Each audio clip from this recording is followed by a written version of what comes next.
Okay, ladies, my name is Philippe. I'm from Taji Mag, lead contributor. We're based in New York. We cover pretty much everything Black. So thank you for taking the time out for joining us. I see you, Erica.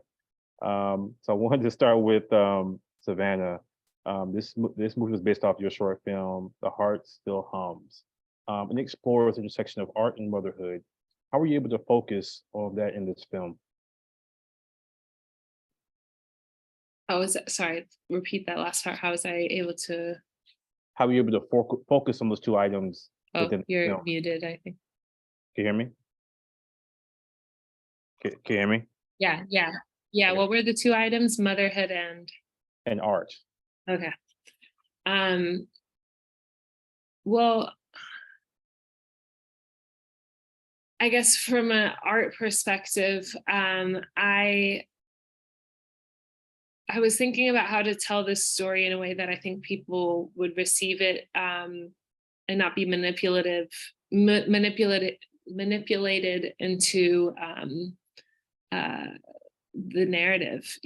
I was thinking about how can we tell the story with a visual language that's observing real life as much as possible and not intruding on that life circumstance, but also telling it with grace and making people heroes of their own stories, no matter what they are going through or doing in their lives. And so we created a visual language which did that and allowed our actors to kind of only have to do the performance once rather than repeating it many times, and just kind of having one frame or one camera angle, and just doing the whole scene from start to finish rather than chopping it up.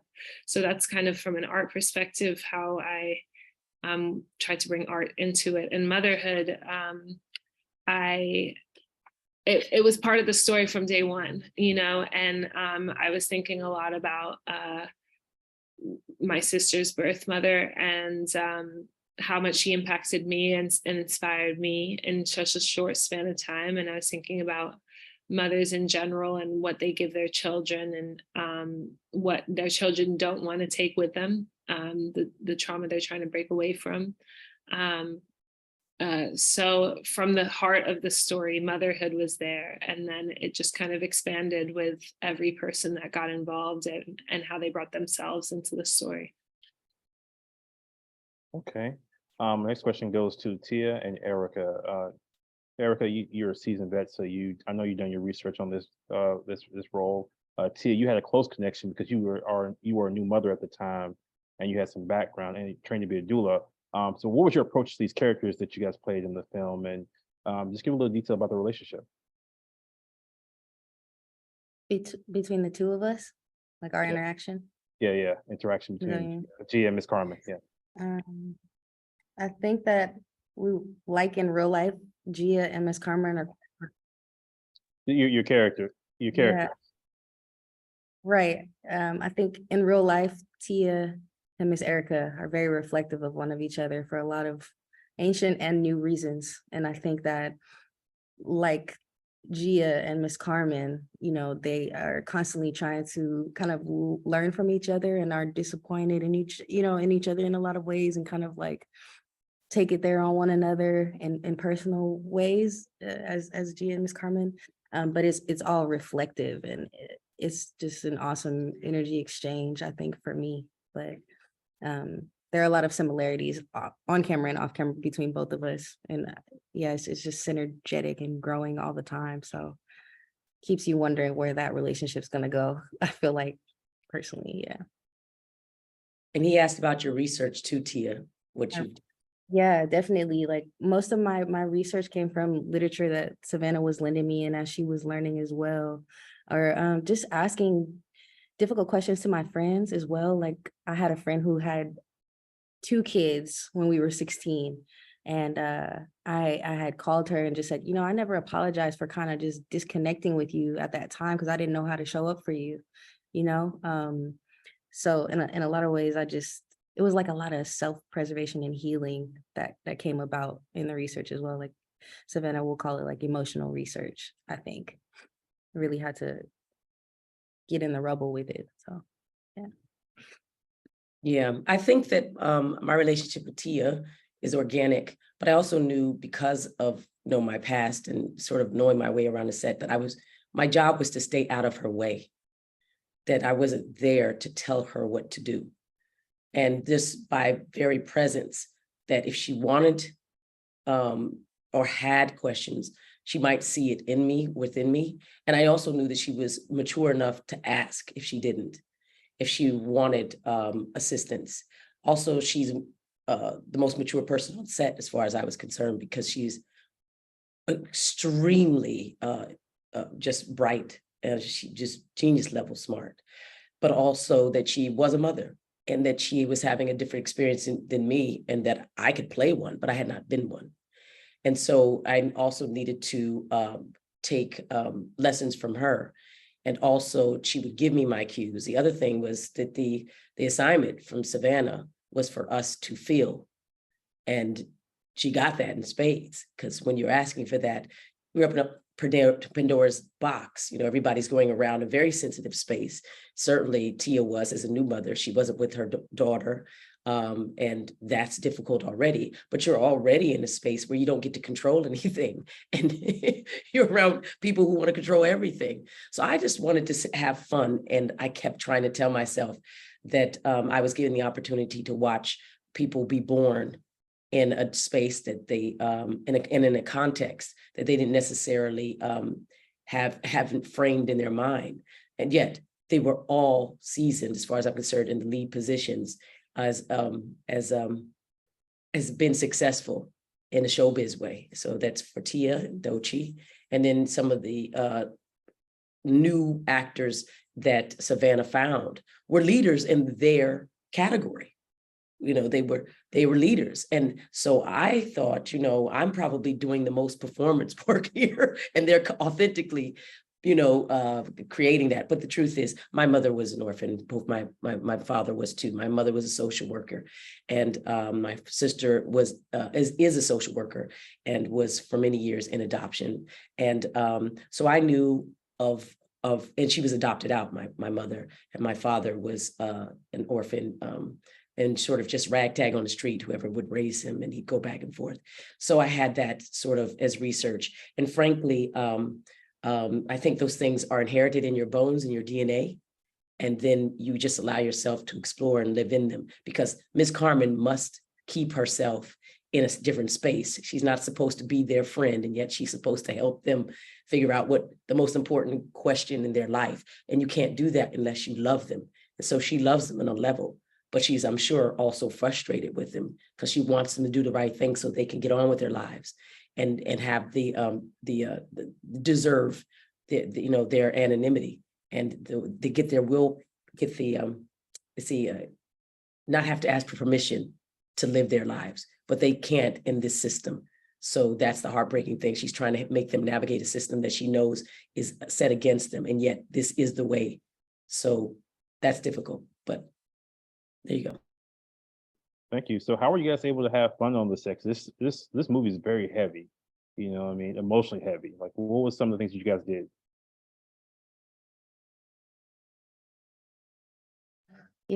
Gia's quite like athletic. Tia is not. But there were times where, Savanah and I would just like go to the park and shoot hoops. You know what I mean? There were times where just Doechii and I would just cat off and just dance together, and just like, I don't know what's going on. Like, I gotta feel this, or, just going for a walk with one another. Like, Miss Erika is just hella funny all the time. So she's always providing a space of comic relief. So when I'm feeling intense, I kind of get a little bit closer to her. You know what I'm saying? But yeah, like after going through something really difficult, like we were embraced, like even the intense scenes with Doechii and I remember like the first time getting physical with one another, and I was just like, come back here, I'm so sorry I pushed you that hard, you know what I mean? Like, we love each other, so it was a fun loving experience as well, and knowing that we have to take care of ourselves and one another after doing something intense was fun in itself, I think. Wait. So who won between you and Savanah? Who won the games? Oh, who won the basketball games? Can you hear me? Oh, we weren't like hooping like that. Like we were just shooting around. I'm terrible. They absolutely could not. There was not a one-on-one. We were It shooting. was unfair. It's stacked against her. She's up against an Olympian. And I know that she's up Right. against an Olympian. Nobody's winning but Savannah. I don't know. Hey, T could have a mean crossover on her. The jump shot. No, hey, come on. That's why she said, let's go play hoops. So she could go dominate, be on the court and do other stuff, But you have to understand, we laughed our asses off. I mean, at least I certainly did. And we also, I was fascinated with all the really amazing young, we were out there in the, together and often in the holding spaces, just having a good time. They were so thankful and grateful to have the opportunity to be there. And so it was just a place of loving. But I have to say that if you go in hair and makeup, there was a lot of fun in there. Our crew was wonderful. I mean, truly, it was a really wonderful space, a heavy subject, but the space was light.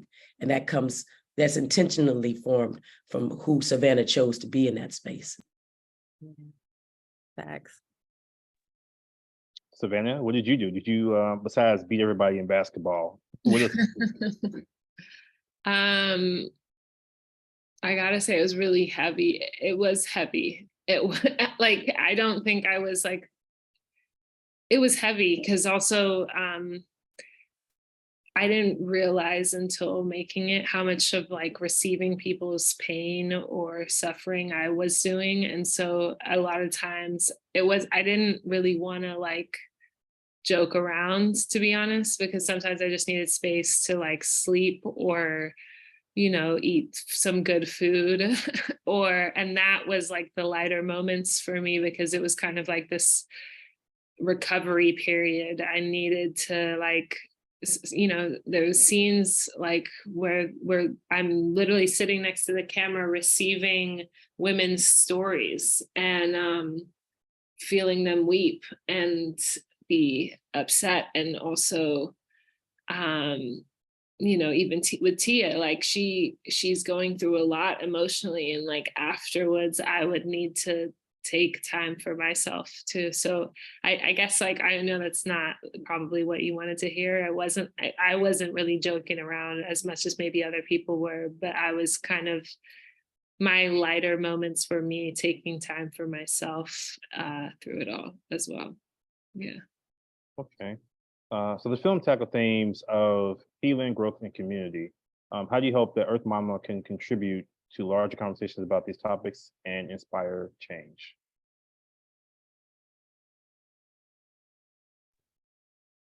Is that one for me or for? That's for all three of you guys. For me, I really hope that this can spark a lot of conversations between people. I think it's been really interesting hearing people after screenings and seeing unexpected story or hearing unexpected stories from like unlikely places and realizing that so many people are connected by this story. And so I hope that it sparks some conversations between friends, family members, so it's not as uncomfortable to talk about. And I think that ultimately leads to more empathy and pulling away the judgment as well. So yeah.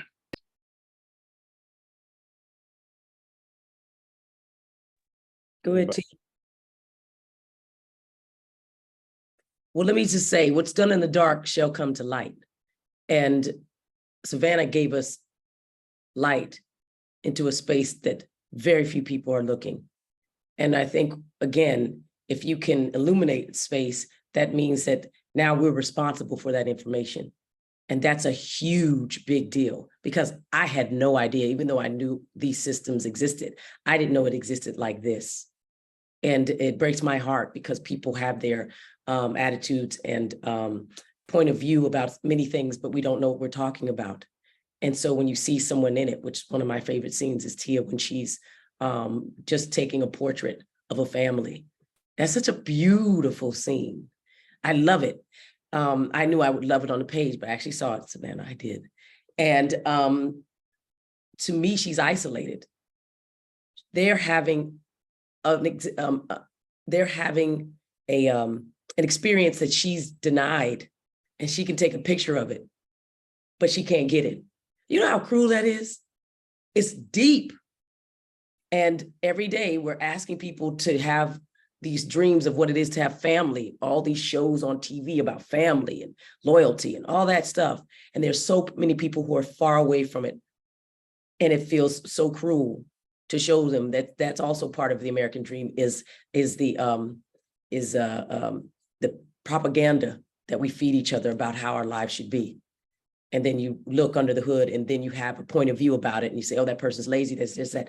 And that's not true.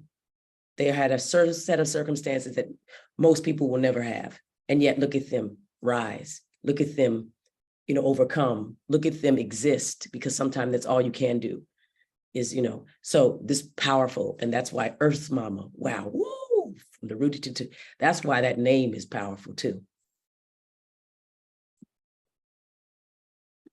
Well, that was the end of that for me.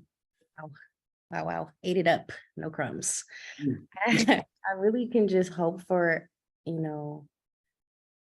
I am a Black woman, I'm a Black mother, I come from a Black family. I really would just love for everyone to just consider us in ways that we've never been considered before. We are so precious and sacred people. And I think that we should be cared after in a way I've never seen before. I think maybe I'd have to leave the country to see it, maybe on the route. And that's all we know is, loving and caring and community and organizing and resource and lending and giving naturally. I think that's what we do for one another in any space of community. We help to coagulate. So I really want us to learn how to navigate and take up all the space that we need so that we can get what we deserve. And I want to see all of us walking and stepping a little bit more serious into these like roles of responsibility and allyship and all of this that has to do with the Gias in the world and, seeing them more and not looking away. You see someone on the street, we look away. And sometimes it's just like looking at somebody and saying, I don't really have anything for you, but I definitely see you. And I could just wish you the best right now. That carries people eons. But simply looking away, I think I'm over that. And I think that this movie forces us to look deeper. Like even Gia, she's quite avoidant of the camera. She's quite avoidant of what she's showing, or you know what I mean. So yeah, I want everybody to feel that intensity and walk besides us more. Yeah, I want more people walking besides us. Okay. Well, you guys, this is a beautiful film. I hope it's shown neighborhoods, communities, college campuses. Really appreciate it. Savanah, keep up the good work. Want to see some more. Erika, my editor says hi. Her name is Nay. She's in New York, so she saw you at the farmers market. Tia, keep up good work. That's where I hang out, apparently, the farmer. That's what's up. Yeah, Give her love. Thank you, love. Thank you. You do me a favor, wave. Thank you for what you do in media and holding not only space, but telling these narratives from your point of view as Black man, and also from the position you're in. That's one of the most powerful places you could be. Oh, well, thank you. Like I said, really appreciate it, guys. And I will tag you all in this interview, and good luck, because this is a wonderful must-see film, really. Thank you so much. Thank you. Had me eye sweating, as I like to say. Thank you, guys.